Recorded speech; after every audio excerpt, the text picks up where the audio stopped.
Sobat Indonesiawan, tahu nggak kalian, kalau penyakit di tubuh kita ternyata bukan hanya disebabkan oleh pola makan saja, tetapi faktor terbesarnya adalah masalah spiritual sebesar 50%, psikis sebesar 25%, sosial sebesar 15%, dan fisik sebesar 10%.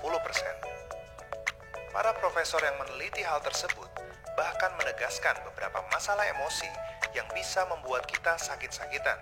Inilah beberapa di antaranya. Yang pertama, marah selama 5 menit akan menyebabkan sistem imun tubuh kita mengalami depresi selama 6 jam.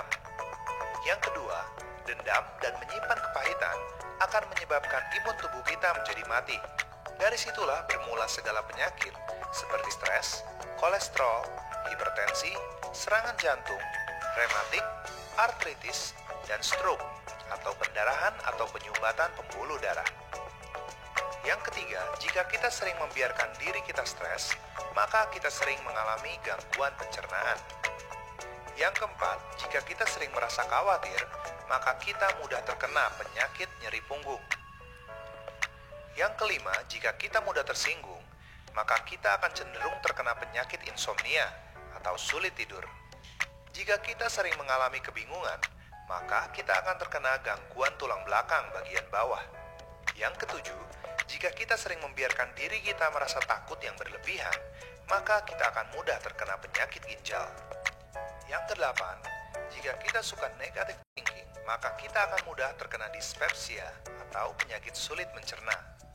Yang kesembilan, jika kita mudah emosi atau cenderung pemarah, maka kita dapat rentan terhadap penyakit hepatitis. Jadi, Sobat Indonesiawan, ternyata untuk hidup sehat itu simple banget. Cukup kondisikan hati kita senang dan gembira.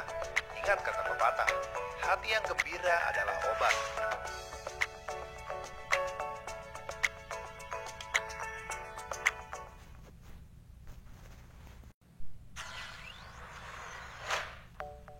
Sobat Indonesiawan, tahu nggak kalian, kalau penyakit di tubuh kita ternyata bukan hanya disebabkan oleh pola makan saja, tetapi faktor terbesarnya adalah masalah spiritual sebesar 50%, psikis sebesar 25%, sosial sebesar 15%, dan fisik sebesar 10%. Para profesor yang meneliti hal tersebut bahkan menegaskan beberapa masalah emosi yang bisa membuat kita sakit-sakitan. Inilah beberapa di antaranya. Yang pertama, marah selama 5 menit akan menyebabkan sistem imun tubuh kita mengalami depresi selama 6 jam. Yang kedua, dendam dan menyimpan kepahitan akan menyebabkan imun tubuh kita menjadi mati. Dari situlah bermula segala penyakit seperti stres, kolesterol, hipertensi, serangan jantung, rematik, artritis, dan stroke atau pendarahan atau penyumbatan pembuluh darah. Yang ketiga, jika kita sering membiarkan diri